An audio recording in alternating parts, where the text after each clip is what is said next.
Kawan-kawan media, kenapa nih? Ada apa lagi nih? Kemarin kita udah preskon ya. Sekarang apa lagi gitu? Terkait pernyataan yang turunin dikit dong ini. Apa lagi? Pertanyaannya apa aja?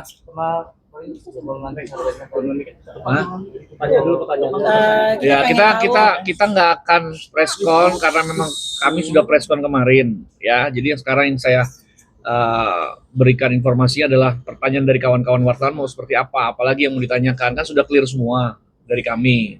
Nah, kalau dari teman-teman wartawan apa yang mau ditanya nih? Oke Bang, mungkin terkait dengan komunikasi dengan anak kemarin kan dari pihaknya Koruben sendiri sempat melampirkan juga foto chat Koruben dengan Thalia yang dibalasnya sebulan kemudian tuh Bang. Mungkin seperti apa Bang? Karena ada indikasi katanya dari pihak Oke, nanti saya jawab. Oke, apalagi? Tentang masalah mobil yang Sarwenda didatangi di kolektor itu Bang, yang harusnya Ruben melunasi tapi malah ke Sarwenda. Oke, apalagi? Sikapnya Ciwan terkait Ruben udah nggak kasih nafkah, artinya masih mau menunggu atau mau berdikari sendiri sih? Oke. Terus apalagi udah? Ini sikapnya Ruben untuk kenapa dia akhirnya 6 bulan tidak memberi nafkah, karena dari pihak Sarwenda tidak juga open memberikan untuk bertemu gitu dengan anak-anaknya. Gitu. Makanya dia ngambil sikap juga untuk menghentikan pemberian nafkah itu gitu Bang.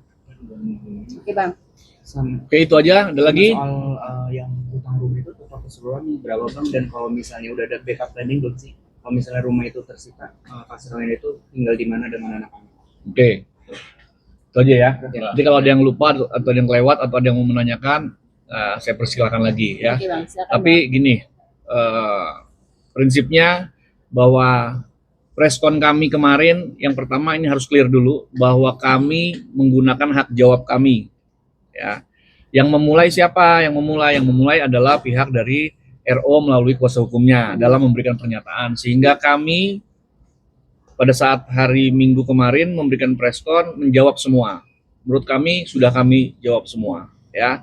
Tetapi apakah ada yang puas tidak puas yaitu relatif ya, tapi kami bicara semua berdasarkan fakta hukum ya. Nah, yang mau saya tegaskan pertama ya, bahwa sekali lagi klien kami dalam hal ini Sarwenda tidak mengeluh hal yang terkait dengan nafkah dan segala macam, tidak ya. Klien kami masih sanggup, masih bisa membiayai semua anak-anaknya ya, hidupnya.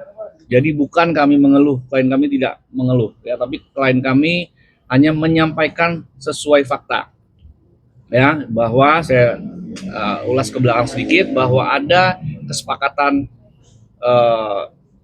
bersama sebelum perceraian ya, yang memiliki kekuatan hukum di hadapan notaris, dan itu isinya sudah kami kupas kemarin ya, bahwa ada 4 aset tidak bergerak ya, yang bergeraknya Ada mobil berapa banyak? kurang lebih ada 9 mobil ya, yang tidak bergerak 2 dibagi adil ya. Nah, jadi semua sudah berjalan baik, tetapi beberapa minggu kemarin banyak pernyataan dari RO melalui kuasa hukumnya menyatakan A, B, C, dan kemarin sudah kami jelaskan. Jadi sekali lagi, klien kami tidak mengeluh apapun, klien kami hanya menceritakan apa adanya. Ya. Terkait soal anak, disampaikan tadi sama teman-teman media bahwa RO sudah chat anaknya, tapi sebulan tidak dibalas. Sekarang sederhanalah, yang dicat itu harusnya selain anaknya siapa? Ibunya dong. Ya, kan ibunya yang mengatur posisinya, jadwal. Tapi kalau nggak pernah chat ke ibunya, ya nggak pernah berusaha datang ke rumah untuk meminta, ya minimal datang kalau nggak bisa dihubungi gitu, itu nggak pernah, lalu tiba-tiba dibilang dipersulit. Sehingga saya bilang, ya informasi dari lawyernya RO atau dari RO dibilang mempersulit, kan nggak sesuai dengan fakta. Ya, tidak sesuai dengan fakta menurut saya adalah menyesatkan, karena itu disampaikan di publik. Itu yang pertama. Ya, yang kedua, bahwa masalah ini terjadi sebenarnya ada permintaan yang tidak pas, tidak sesuai dengan perjanjian. Ya, kalau kami dasarnya, Sarwenda dasarnya adalah perjanjian. Dan Sarwenda dalam perjanjian itu ada satu yang krusial, yaitu rumah tempat dia tinggal ini situasinya dijaminkan oleh bank dengan hutang yang cukup fantastis. Hutang itu harusnya dibayar oleh RO secara kesepakatan. Tetapi dalam negosiasinya klien kami tidak keberatan dibayar berdua. Ya, niat baik klien kami untuk membayar itu ada, jelas dan sudah kita sampaikan. Ya, tetapi saya nggak tahu apalagi alasannya tiba-tiba dari pihak mereka tidak mau membayar juga terhadap kewajibannya. Ya, lalu apa yang sudah pernah dibayarkan dulu terhadap cicilan itu pada saat negosiasi diminta dibayarkan dari pihak klien kami, dikembalikan kepada pihak RO. Ini apalagi gitu, padahal kesepakatan sudah dibuat. Kalau kita sudah bicara soal sebuah kesepakatan, nggak usah lagi bicara soal apa yang ada di belakang itu. Sebelum kesepakatan itu terjadi, nggak usah dibicarakan lagi. Karena apa? Karena kalau itu dilakukan, apa gunanya mereka menandatangani sebuah kesepakatan? Ya kan, itu yang membuat kami harus meluruskan. Ya, jadi sekali lagi Sarwenda tidak mengeluh, tidak mau dibilang bahwa menagih, tidak. Ya, jadi Sarwenda ini, klien kami ini bekerja keras semua untuk anaknya dan dia mandiri dan dia bisa mencari uang sendiri, nggak perlu itu semua. Tetapi kalau sudah ada kesepakatan, dijalankan dong sesuai kesepakatan. Ya, jangan diputar balik A, putar balik B. Bicara soal anak dulu, berikan dulu menurut kuasa hukum RO, berikan dulu haknya supaya ketemu anak. Lu siapa yang melarang untuk ketemu anak? Datang dulu, WA ibunya, ya kan?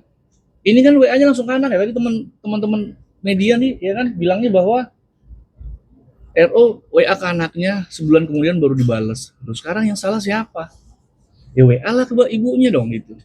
Ya, ada nggak coba tunjukin WA ke ibunya nggak dibales? Saya yakin hari ini jam ini di WA ibunya, hari itu juga langsung dibalas sama ibunya. Mau seperti apa, mau ketemu di mana, jadwalnya AB, itu kan namanya koordinasi. Jadi belum dilakukan koordinasi itu langsung berkoar bahwa dipersulit. Ya kan ngaco gitu. Itu yang kita agak keberatan. Bang, izin dan juga kemarin dari pihaknya Ruben sempat mengatakan bahwa Ruben sempat menghubungin Sarwenda dan kabarnya dibalas oleh Kak Sarwenda sendiri, katanya langsung aja hubungin ke anaknya. Makanya Ruben langsung menghubungi Thalia, Bang. Nah, WA-nya apa? Kapan itu? Udah nggak itu, coba sempat ada di bukunya juga sih. Tanggal berapa itu? Sekitar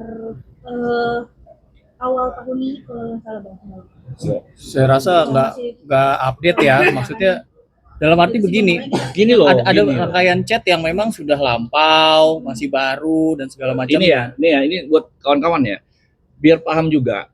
Kalau yang namanya mencari anak itu, oh ini nggak bisa dihubungin, datang dong ke rumahnya. Saya mau ketemu anak saya, dipersulit nggak? Gitu, ya kan? Kalau hari ini nggak dibalas, terus baru 6 bulan lagi, WA kan nggak lucu. Harusnya kan besoknya balas lagi, ini gimana? Gitu, ya kan? Ada asistennya, ada melalui pengacaranya, kan bisa, ya kan? Jadi upaya itu belum melakukan upaya yang cukup, tapi sudah dibilang mempersulit, kan ini kita bingung, ya kan? Jadi saya nggak ngerti maksudnya apa, tapi tolonglah jangan seperti itu. Bang, tapi sepengetahuan Abang, ketika memang Ruben tidak bisa berkomunikasi ataupun memang belum berkomunikasi sama Sarwenda, apa memang dari Sarwendanya sendiri yang sudah menjaga jarak atau seperti apa? Yang Abang ketahui ya? Yang saya ketahui, saya bisa pastikan ya bahwa Wenda itu malah lebih sering menchat RO sebelum pada saat proses yang perceraian. Lalu dari pihak RO hubungnya saya, lawyer saya, itu yang selalu dibilang, saya ditunjukin chatnya. Jadi sebenarnya yang menolak komunikasi langsung dari awal adalah RO. Itu saya bisa buktikan, ya. Jadi Wenda menanyakan sesuatu, langsung Ruben bilang, RO bilang, hubungi lawyer saya. Seperti itu. Jadi sebenarnya ini komunikasi dan mereka lupa ya pada saat mereka sudah bercerai dengan sebuah putusan. Ini memang menjadi PR tersendiri. Kenapa? Karena anak ini kan nggak bisa komunikasinya orang lain, harus mantan suami istri inilah. Ya, mantan istri, mantan suami ini yang komunikasi. Kalau mantan bapak, mantan ibu kan nggak ada. Ya, jadi harus sama. Dan komunikasinya harus antar mereka. Ya, kalau dari mereka juga nggak komunikasi ya susah. Ya kan? Nah, upayanya pun misalnya upaya yang normal lah, nggak bisa komunikasi, bisa pakai orang lain lagi, dijawab apa enggak. Ini nggak ada, tiba-tiba 6 bulan ini dipersulit. Kan lucu gitu. Ya. Bang, masih soal anak. Ya, Sarwenda, Bang Minola sempat bilang bahwa Ruben nggak dapat info baletnya anak-anak kayak gimana, prestasi anak-anak kayak gimana. Komunikasinya seperti apa? Tunjukkan deh, ya. Saya bisa pastikan hari ini, coba WA Ruben langsung, RO Ruben langsung ke klien saya. Dijawab nggak? Kalau nggak dijawab, baru benar. Ya, tapi kalau dijawab semuanya, tunjukkan deh, kalau nggak buktinya dia deh, WA ke klien saya deh. Ya, misalnya dia bilang berapa bulan ini, ya jangan 6 bulan lalu dia WA, terus nggak pernah balas, nggak pernah chat lagi, terus dibilang ini dipersulit, kan nggak gitu komunikasi. Ya, ada anak, kalau memang mantan suami istri tidak ada anak, nggak ada masalah, mereka nggak komunikasi lagi, ini ada anak. Sehingga menurut saya jangan pakai orang lain, mereka tetap dimanapun bukan mantan ibu, bukan mantan bapak, mereka masih tetap orang tua dari anak-anak ini gitu. Jadi komunikasi harus benar dulu, upayanya pun harus terukur dulu, baru bisa dibilang mempersulit. Ya, misalnya dia datang, kita tahu di sana ada anaknya gitu ya, RO datang, oh anaknya nggak ada di rumah gitu. Nah, itu bisa. Kualitas mempersulit itu benar gitu. Ya kan, tapi kalau ada jadwal les, bapaknya maksa mau ngambil, terus mau minta anaknya, terus sekarang masa nggak diambil langsung dari tempat les, ya psikologis anak juga kan bermasalah nanti. Ya. Nah, itu soal anak ya. Mungkin yang terkait aset-aset yang bermasalah yang di antara setelah perpisahan ini, Bang. Itu kemarin Bang Minola sendiri bilang katanya itu pilihannya dari pihak Sarwenda sendiri, Bang. Sudah dijelasin ya. Nah, itu yang kemarin sudah saya jelaskan. Jadi begini, dari 4 aset Tidak bergerak. benda tidak bergerak, ya di situ ada villa 1, ada apartemen 1, ada rumah 2. Letak 2 rumah ini di Jakarta Selatan. Dari awal kita kemarin sudah tunjukkan bukti chatnya bahwa RO yang memilih asetnya. Nah, kenapa kemarin kami luruskan? Karena di statement sebelumnya oleh kuasa hukum RO menyatakan bahwa klien kami lah yang memilih-milih aset. Kami mau yang ini, kamu yang itu. Bahkan kita udah tunjukkan kemarin bukti chatnya. Jelas bahwa klien kami menolak untuk diberikan sebanyak itu aset. Klien kami bilang hanya butuh 1 rumah saja untuk anak-anak. Itu yang kami jawab kemarin gitu. Jadi ini yang memang kami perlu luruskan, dan memang kalau dibilang klien kami yang pilah-pilah, menyesatkan nggak? Menyesatkan dong. Dan jelas udah ada bukti chatnya. Artinya begini loh, maksud saya, semua proses yang ada antara klien kami dan klien Bang Minola ini kan mereka sudah ada komunikasi langsung sebelumnya. Ya. Jadi itu juga harus dicek secara utuh juga sama kita sebagai lawyer, ya kan? Kalau dibilang klien kami yang meminta, nggak pernah klien kami meminta harus enggak, ini semua hasil komunikasi, nggak ada. Dan bahkan maaf ya, kami jujur aja, kami merasa kecolongan akhirnya. Kenapa? Rumah yang diberikan ke kami itu adalah rumah yang aset yang tidak bersih, semuanya ada dijaminkan di bank dengan hutang yang fantastis. Di mana hutang itu ya yang mengajukan ke pihak bank adalah RO. Artinya dia wajib membayar. Ya, di dalam kesepakatan RO harus membayar. Oke, ternyata ada beda interpretasi. Menurut kami RO yang harus melunasi, tapi menurut mereka nggak bisa, harus bersama. Ya sudah, Sarwenda dengan tegas menyatakan kepada kami dia mau membayar hutang-hutang terhadap rumah itu. Bayangin tuh, yang harusnya secara chat juga sebenarnya sudah ada itu bahwa sebenarnya Ruben yang menanggung, tapi tiba-tiba minta Wendah yang ngeberesin. Ya bagi 2 setengah. Secara hukum ada aturannya dibagi 2. Oke, mau dibagi 2. Last minute bicara lagi. Wendah yang harus melunasi semua. Loh, ini gimana lagi sih? Pertemuan saya dengan Bang Minola, saya sampaikan bahwa awalnya kita minta setengah-setengah. Nggak lama ditolak. Maunya klien kami yang membayar. Kurang baik apalagi klien kami. Ya sudahlah, kalaupun memang mau dilunasi klien kami, harus langsung dibalik nama. Itu permintaan. Masih ada lagi. Bahkan setelah klien kami memutuskan untuk oke, kita akan lunasi, ada lagi tambahannya. Minta dikembalikan uang yang sudah dibayar sebelumnya. Coba bayangkan. Yang sudah Ruben bayarkan ke bank itu minta dibalikin. Coba bayangin. Ini apalagi gitu yang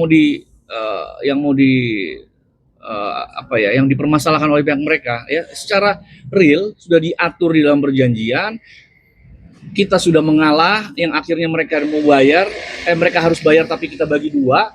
Last minute mereka bilang harus Wendah juga yang bayar. Bayangin. Ya, jadi coba kita kembalikanlah seorang ibu ya. Belum lagi kemarin Bang Minola bilang speak up aja kalau berani soal alasan pernikahan. Saya menjaga menjunjung tinggi yang namanya privacy klien ya. Kalau itu memang dimintakan oleh klien baru saya akan sampaikan ya, meskipun saya sudah tahu faktanya semua. Dan itu buat saya, seorang ibu diperlakukan itu, seorang perempuan diperlakukan seperti itu, menurut saya ya, itu hanya orang-orang yang kuat aja yang bisa tahan. Gitu. Diperlakukan apa, Bang? Iya, yang fakta yang nanti akan dibuka oleh klien kami nantinya. Juga adanya KDRT Bang atau seperti Bukan ya. Masih Bang, mungkin kalau sudah abang kan udah akhirnya lempar kelihatannya kepada Iya, publik. iya. Apa, Bang? Artinya apa tuh biasanya Bang? Apa? Yang dibilang, bukan yang dibilang bahwa ini Wenda adalah perempuan kuat, kalau nggak kuat perempuan ini nggak bakal. Pernyataan Itu akan dibuka sendiri oleh klien kami. Apa? Ya, silakan tanya ke klien kami nanti. Ya, sewaktu yang pas, yang tepat, karena anak-anaknya sekarang belum dewasa, sehingga itu yang dijaga sama klien kami. Ya, pada saat anak-anaknya dewasa sudah bisa diberi pengertian, itu akan disampaikan ke publik juga. Tapi Wenda selama ini menanggung rasa sakit banget. Wah, bukan sakit lagi kalau buat saya ya. Tapi hanya orang-orang yang kuat lah, ya, orang-orang yang kuat yang nanti akan disampaikan oleh klien kami sendiri, dan klien kami sampai saat ini masih menjaga privasi itu semua. Kalau Bang Minola kapan speak up, kami tidak akan speak up sepanjang klien kami tidak membuka lebih dahulu, karena itu rahasia dari klien kami, ya. Dengan leasing mobil. Jumlah apa tuh yang dipinjamkan ke bank itu dari RO itu berapa utang yang belum dibayar Bang? Soal angka-angka itu adalah rahasia, itu ada apa namanya, Rahasia perbankan lah. rahasia perbankan yang kami tidak bisa buka, tapi semua surat-suratnya ada semua, ya, semua bisa ditanyakan juga ke RO, ke Bang Minola juga boleh kalau memang dia mau membuka, silahkan. Ya. Nah, tagihan yang Cuman mobil itu poinnya gimana, Bang? poinnya adalah satu, utang itu sudah muncul tunggakannya sebelum perceraian terjadi. Sebelum kesepakatan itu dibuat sudah ada tunggakan dan belum dibayar. Jadi kalau mau dikait-kaitkan dengan anak, begitu ya, tidak diberi ketemu anak lalu tidak mau dilakukan kewajiban pembayarannya, itu nggak benar. Karena sudah muncul itu tunggakannya sebelum urusan-urusan komunikasi anak ini terjadi, gitu. Yang diputer-puter. Jadi gini ya, kita tegasin sekali lagi ya. Jadi ada 4 aset tidak bergerak. Ini yang dipermasalahkan ya. Aset bergerak tidak ada yang dipermasalahkan. Yang dipermasalahkan adalah aset tidak bergerak. Ya, ada 4 aset tidak bergerak terbagi rata. 2 klien kami, 2 klien Bang Minola. Clear di dalam perjanjian. Ya, tetapi ada syarat di dalam perjanjiannya untuk RO mengambil surat terhadap 2 aset, dia harus menyelesaikan hutangnya di kewajibannya di bank ini, karena rumah 2 yang ditinggali Wenda ini, yang satu ditinggali, yang satu lagi itu masih terkait dengan agunan bank dan sudah call 5, ya. Artinya Wenda juga tinggal di situ tidak tenang juga, padahal dalam chatnya Wenda sudah jelas, saya tidak perlu rumah banyak, saya hanya perlu 1 rumah ini untuk anak-anak, jelas juga di dalam chat kemarin sudah kita tunjukkan. Ya, jadi klien kami ini bukan orang yang gila materi, tidak. Dia hanya menyampaikan kepada kami bahwa dia hanya menjaga soal anaknya. Artinya 2 rumah itu dibikin jaminan utang-utangnya Ruben. Utang yang mengajukan Ruben? Iya, maaf. Iya. 2 rumah itu jadi jaminan. 2 rumah? Iya. 2 rumah. Betul. Bang, ada penjelasan dari pihaknya Bang Minola, kenapa akhirnya Wenda yang harus melunasi semua utang-utang Ruben? Itu nggak tahu. Abang tapi sempat tanya nggak ke Abang Minola? Kenapa Saya tidak bertanya kenapa, yang pasti mereka tidak mau. Sehingga kami sebagai lawyer mencari jalan tengah. Karena apa? Kalau dia tidak mau melunasi, yang tinggal di situ siapa? Apa saya harus mempertanyakan terlalu jauh alasan dia tidak mau? Yang saya harus lakukan adalah mencari solusi supaya rumah ini aman. Akhirnya Wenda dengan menurut saya ya dengan terpaksa lah, ya terpaksa dalam arti begini, dia juga belum tentu kuat menanggung sebenarnya, tapi dia karena di situ ada anak-anak tinggal di situ, dia mau berjuang. Dia akhirnya meminta yaudah bagi 2 saja. Oke, bagi 2 ternyata saya ketemu dengan Bang Minola, mereka bilang bahwa wah nggak mau, Ruben maunya semua yang bayar Wenda. Coba bayangin. Begitupun Wenda mau bayar itu semua, Minta balikin duit. pernah ada cicilan yang dibayarkan oleh Ruben terhadap rumah itu minta diperhitungkan, minta dikembalikan ke Ruben lagi. Menurut saya nggak ada masalah juga sepanjang memang Wendanya mau, ya. Tapi proses ini belum berjalan, ternyata belum disepakati muncullah statement ini, ya, menyampaikan bahwa Permintaan sertifikat. anak dulu dong, kewajibannya dipertemukan loh. Emang siapa yang mempersulit? Orang cara komunikasinya menurut saya ya, cara komunikasinya juga upayanya juga belum dilakukan dengan pas kok. Gimana mempersulitnya gitu.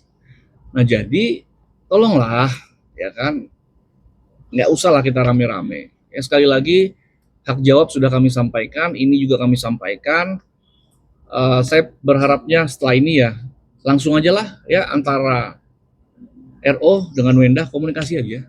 Ya. Kesannya apa sih untuk menyetop satu ngomong satu jawab satu jawab.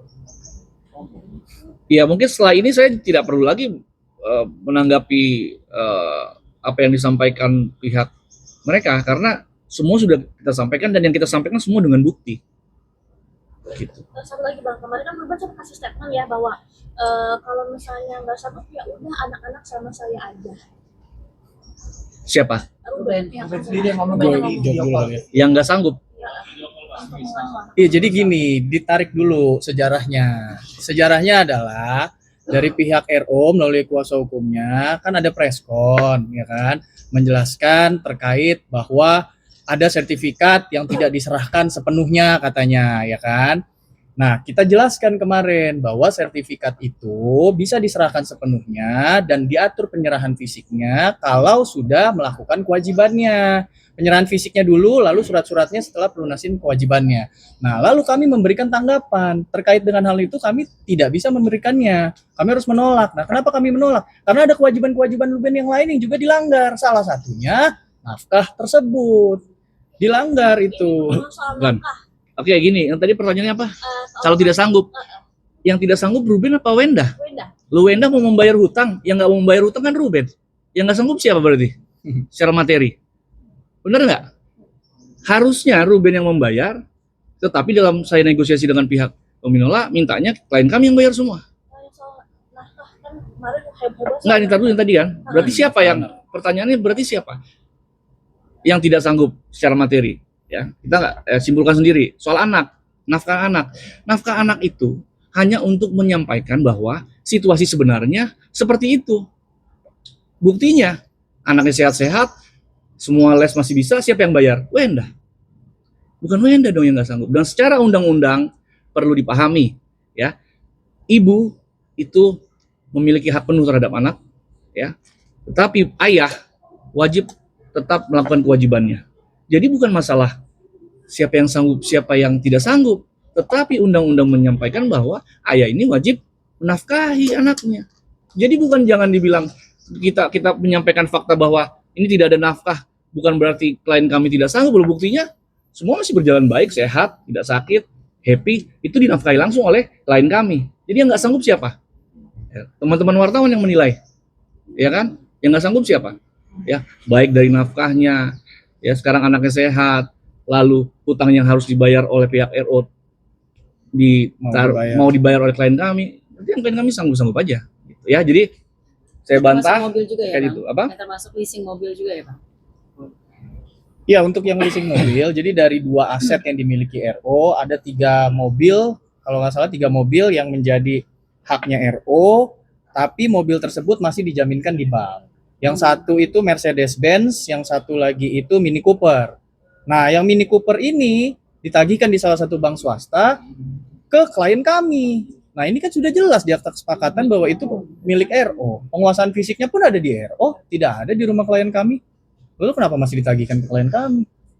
Itu yang kemarin kami sampaikan, faktanya demikian. Itu sudah disampaikan dalam preskon kemarin. Ya, jadi mobil itu adalah salah satu mobil yang terbagi dalam aset Gonog ini. Ya. Dan penguasaannya ada di pihak RO. Tetapi tiba-tiba muncul lagi lah ya pihak bank menagih ke klien kami. Loh, ini kan kita udah putus. Ya kan, dan melalui preskon kemarin saya sampaikan kepada pihak bank juga nggak perlu lagi lah ganggu-ganggu klien kami lah gitu. Karena udah jelas kok udah putus kok hubungan suami istrinya gitu ya. Karena masih menggunakan alamat Kalau alamat kan surat, ini WA kok. WA. makanya pihak dari leasing Ya, kita minta Iya. tolong lah, mungkin ya kita mumpung kemarin kita preskon juga kita sampaikan nggak usah lagi ke klien kami gitu, ya kan? Emang sulit menemukan alamatnya pihak RO atau gimana? yang mungkin dari sana belum ada apa Ya itulah. terkait alamat yang dituju.